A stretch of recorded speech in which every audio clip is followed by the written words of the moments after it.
بہت خوبصورت بڑا حسین موضوع ہے، اور ظاہر ہے آج تو ماؤں کی ماں، امت کی ماں کی بارگاہ میں ہدیہ عقیدت پیش کریں گے۔ آغاز کرتے ہیں سب سے پہلے قرآن بڑے رچاؤ کے ساتھ، بڑی خوبصورتی سے اور انتہائی پیار سے ازواج مطہرات کا تذکرہ پاک کرتا ہے، اہل بیت کا تذکرہ پاک کرتا ہے، ان کی شان بیان کرتا ہے۔ تو آئیے ذرا آغاز وہیں سے کرتے ہیں، اور ساتھ ساتھ حضرت ام حبیبہ سلام اللہ علیہا کا بنیادی تعارف و خاندانی عظمت۔ بسم اللہ الرحمن الرحیم۔ بہت شکریہ، سعادت کی بات ہے کہ آج ہم حضرت ام حبیبہ رضی اللہ تعالی عنہا کا ذکر خیر کر رہے ہیں۔ اللہ تبارک و تعالیٰ نے اپنے پیارے محبوب صلی اللہ تعالی علیہ وآلہ وسلم کے لیے جن خواتین کا انتخاب فرمایا، اللہ تعالیٰ کے حکم سے رحمت عالم صلی اللہ تعالی علیہ وآلہ وسلم نے ان سے نکاح فرمایا، جن کی تعداد پر سب کا اتفاق ہو گیا، ان کی تعداد 11 بنتی ہے۔ ان میں ابتداءً حضرت سیدہ خدیجہ کبریٰ رضی اللہ تعالی عنہ ہے، اور پھر سلسلہ آگے بڑھتا چلا گیا۔ رحمت عالم صلی اللہ تعالی علیہ وآلہ وسلم نے جن خواتین سے نکاح فرمایا، ان میں سے 6 کا تعلق قریش سے ہے، اور 4 کا تعلق جو ہے وہ غیر قریش سے ہے، اور 1 بنی اسرائیل سے ہے، قبیلہ بنی نذیر سے، حضرت صفیہ بنت حیی رضی اللہ تعالی عنہ۔ تو یہ ازواج مطہرات رضی اللہ تعالی عنہن کا وہ عظیم الشان گلدستہ ہے جو نبی پاک علیہ الصلوۃ والسلام کے کاشان اقدس میں جلوہ فرما ہوا، اور رحمت عالم صلی اللہ تعالی علیہ وآلہ وسلم نے اپنی کیفیت اور اپنی جو تمام معاملات ہیں ان کو بروئے کار لاتے ہوئے ازواج مطہرات رضی اللہ تعالی عنہن کے ساتھ ایسا انداز اختیار فرمایا کہ کسی کو بھی کبھی بھی حضور سے کوئی شکایت نہیں ہوئی، اللہ اکبر، اور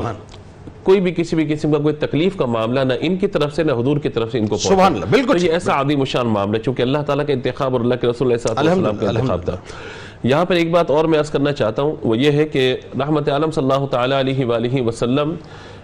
نے جو خواتین کے لیے احکامات ارشاد فرمائے، یعنی کوئی شخص اگر کسی عورت سے نکاح کرتا ہے اس کے لیے احکام عطا فرمائے، اور مرد کے لیے احکامات عطا فرمائے کہ مرد پہ یہ حقوق ہے، عورت پہ یہ حقوق ہے، لیکن یہاں قربان جائیے کہ ازواج مطہرات رضی اللہ تعالی عنہن کی تربیت حضور تو فرما ہی رہے ہیں، لیکن ان کے لیے احکامات اللہ تعالیٰ نازل فرماتا ہے۔ اللہ آپ سورہ احزاب کا اگر مطالعہ کیجئے تو بہت سارے مقامات پر جہاں اللہ تعالیٰ نے یا ایھا النبی قل لازواجک و بناتک و نساء المؤمنین کے الفاظ بیان فرمائے ہیں، یعنی ازواج کے لیے، عام مسلمان عورتوں کے لیے، حضور کی شہزادیوں کے لیے ذکر فرمایا، وہیں آپ دیکھیے کہ سورہ احزاب کی آیت نمبر 28 سے لے کر آیت نمبر 40 تک خاص یہ وہ آیات ہیں جن میں اللہ تعالیٰ نے براہ راست ازواج مطہرات رضی اللہ تعالی عنہن سے خطاب فرمایا، اور پھر اس کے اختتام پر جو آیت نمبر 40 ہے سورہ احزاب کی، اس میں نبی مکرم علیہ الصلوۃ والسلام کی ختم نبوت کا ذکر فرما کر اس معاملے کو مکمل فرمایا۔ تو اب ان تمام آیات کا مطالعہ میں چاہوں گا تمام ناظرین و سامعین سے کہ ضرور اس کا مطالعہ کریں،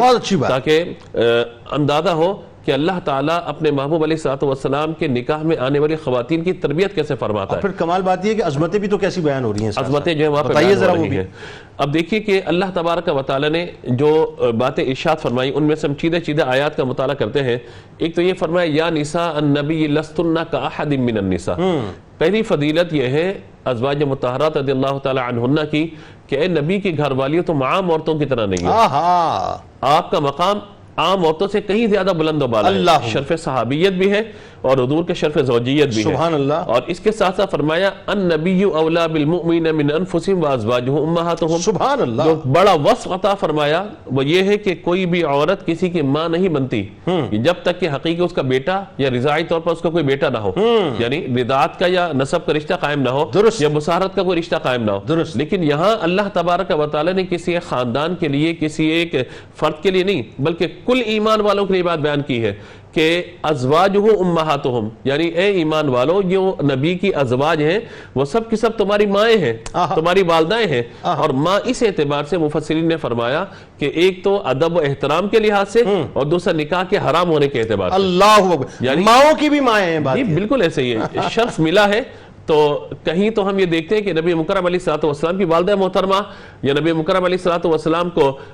رضاعت میں لینے والی حضرت دائی حلیمہ رضی اللہ تعالی عنہا، یا پھر ہم یہ دیکھتے ہیں کہ نبی مکرم علیہ الصلوۃ والسلام کی جو ازواج ہیں ان کا مقام جو اللہ تعالی نے قرآن پاک میں بیان فرمایا اس اعتبار سے۔ یہاں میں ضمناً ایک بات عرض کروں نبی مکرم علیہ الصلوۃ والسلام کی ازواج کے حوالے سے کہ لستن کاحد من النساء فرمایا کہ تم عام عورتوں کی طرح نہیں ہو، یعنی وہ خواتین جو حضور کے عقد میں آ گئی، حضور کے نکاح میں آ گئی، ان کا العلیٰ امت کی مائیں ہونا اپنے مقام پر، لیکن فرمایا لَسْتُنَّ كَأَحَدٍ مِّنَ النِّسَاءِ، تم عام عورتوں کی طرح نہیں ہو۔ جب حضور کی ازواج عام عورتوں کی طرح نہیں ہے تو میرے آقا علیہ الصلوۃ والسلام عام افراد کی طرح کیسے ہو سکتے ہیں؟ بالکل ٹھیک ہے، کیا بلند والا مقام مرتبہ۔ آخری اہل بیت کے حوالے سے ذرا آیت بیان کر دیجیے تاکہ جاتا ہوں۔ یہ تمام آیات جب ہم دیکھتے ہیں تو ان آیات میں اللہ تبارک و تعالی جہاں ان باتوں کا ذکر فرمایا، وہیں پر دو باتیں اور جو خاص طور پر میں چاہتا ہوں کہ یہاں پہ توجہ کا مرکز بنے ہمارا، وہ کیا ہے کہ وَمَن يَقْنُتْ مِنْكُنَّ لِلَّهِ وَرَسُولِهِ وَتَعْمَلْ صَالِحًا نُؤْتِهَا أَجْرَهَا مَرَّتَيْنِ۔ کوئی ایک نیکی کرے گا اس کا بدلہ اس کو ایک ملے گا، لیکن جو ازواج مطہرات ہیں فرمایا کہ